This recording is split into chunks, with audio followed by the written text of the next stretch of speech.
रायपुर से एक और बड़ी खबर आपको बता देते हैं। कानून व्यवस्था पर सवाल खड़े हो गए हैं। बिना गिरफ्तारी आरोपी लगा रहे हैं अग्रिम जमानत की याचिका। बता दें कि बिना गिरफ्तारी की अग्रिम जमानत की याचिका लगाई जा रही है। केस दर्ज होने के बावजूद भी पुलिस आरोपियों की गिरफ्तारी जो है नहीं कर रही। खमारडीह थाने में पिछले महीने चोरी का एक मामला दर्ज हुआ था और घटना के 2 साल बाद पुलिस ने यह मामला दर्ज किया है। कोयला घोटाले का आरोपी निखिल चंद्राकर भी शामिल है, जहां पर नीलेश सरवैया और गणेश वर्मा ने अग्रिम जमानत की याचिका लगा दी है। बता दें घटना के 2 साल बाद भी पुलिस ने अब मामला दर्ज किया है, जिसके बाद आरोपियों ने अग्रिम जमानत लगाई है। कानून व्यवस्था पर कहीं ना कहीं सवाल खड़े होते हैं, क्योंकि बिना गिरफ्तारी के आरोपी जो हैं अग्रिम जमानत की याचिका लगा रहे हैं।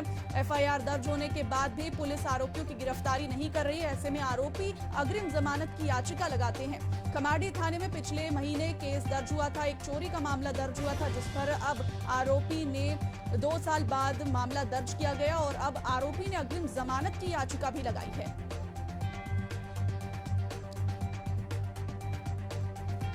बता दें रायपुर से खबर, जहां पर कानून व्यवस्था पर लगातार सवाल खड़े हो रहे हैं, क्योंकि आरोपी बिना गिरफ्तारी के ही अग्रिम जमानत की याचिका लगाते हैं। केस दर्ज होने के बाद भी पुलिस आरोपियों की गिरफ्तारी नहीं कर पा रही है और आरोपी अब अग्रिम जमानत की याचिका लगाते हुए नजर आ रहे हैं। कोयला घोटाले के आरोपी ने भी अग्रिम जमानत लगाई है। खबर पर अधिक जानकारी के साथ हमारे सहयोगी नितिन मिश्रा जुड़ चुके हैं, उनसे भी जानकारी लेते हैं। बताएं नितिन, घटना को 2 साल हो जाते हैं, उसके बाद एफआईआर दर्ज की जाती है। कानून व्यवस्था पर सवाल खड़े होते हैं, क्योंकि अग्रिम जमानत की याचिका आरोपी बिना गिरफ्तार हुए ही लगाते हैं।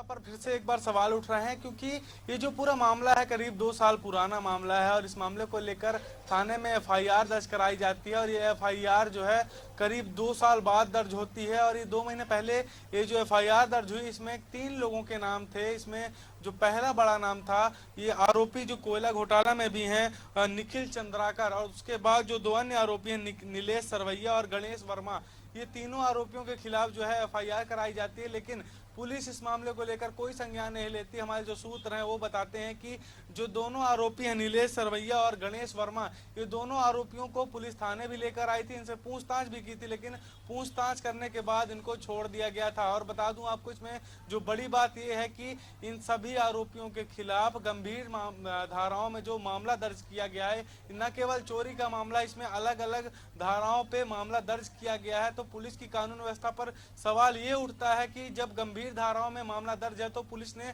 अब तक आरोपियों की गिरफ्तारी क्यों नहीं की, जबकि जो आरोपी हैं वो कोर्ट में अग्रिम जमानत लगा रहे हैं, अग्रिम जमानत याचिका दायर कर रहे हैं कि उन्हें पहले से जमानत दे दी जाए। तो कानून व्यवस्था पर सवाल उठना एक बार फिर से लाजमी दिखाई देता है जब इस प्रकार की घटना होती है। ये जो सभी आरोपी हैं अभी फिर से फरार हैं पुलिस रिकॉर्ड के मुताबिक, लेकिन पुलिस इनको बुलाकर पूछताछ भी करती है और उसके बाद छोड़ देती है। और पूछताछ करीब 1 घंटे 2 घंटे की नहीं, करीब 2 दिनों तक पुलिस इनसे पूछताछ करती है, दिन रात एक कर देती है, लेकिन फिर भी इनको छोड़ दिया जाता है। तो ये बड़ा सवाल ये उठता है कि आखिर पुलिस चाहती क्या है? क्या अपराध पर पुलिस कंट्रोल नहीं करना चाहती? क्या जो आरोपी हैं क्या साधारण आरोपी हैं जो पुलिस इनको बार बार छोड़ दे रही है? जैसे हमने पिछला केस देखा यश खेमानी वाला, उसमें भी 3 आरोपी फरार हैं और इस मामले में भी 2 आरोपी फरार हैं। चूंकि निखिल चंद्राकर जो कोयला घोटाला मामले में आरोपी हैं वो पहले से ही जेल में बंद है, लेकिन जो 2 अन्य आरोपी हैं अभी भी पुलिस की गिरफ्त से बाहर हैं, पुलिस की पकड़ से दूर हैं। तो सवाल उठता है कि पुलिस आरोपियों को पकड़ना क्यों नहीं चाहती? आखिर आने वाले दिनों में कोई बड़ी घटना हो जाएगी और इन आरोपियों की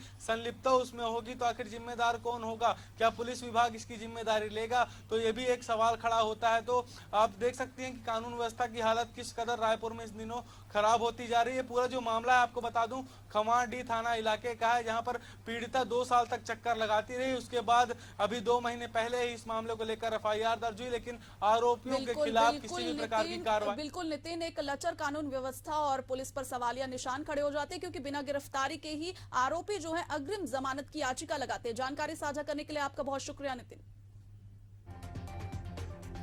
तो बता दें खमारडीह थाने में पिछले महीने चोरी का मामला दर्ज हुआ था, जिसके 2 साल बाद पुलिस ने इस पूरे मामले को दर्ज किया है और अब तक आरोपियों की गिरफ्तारी नहीं हुई है और इस पर अब आरोपी जो है अग्रिम जमानत की याचिका लगा रहे हैं।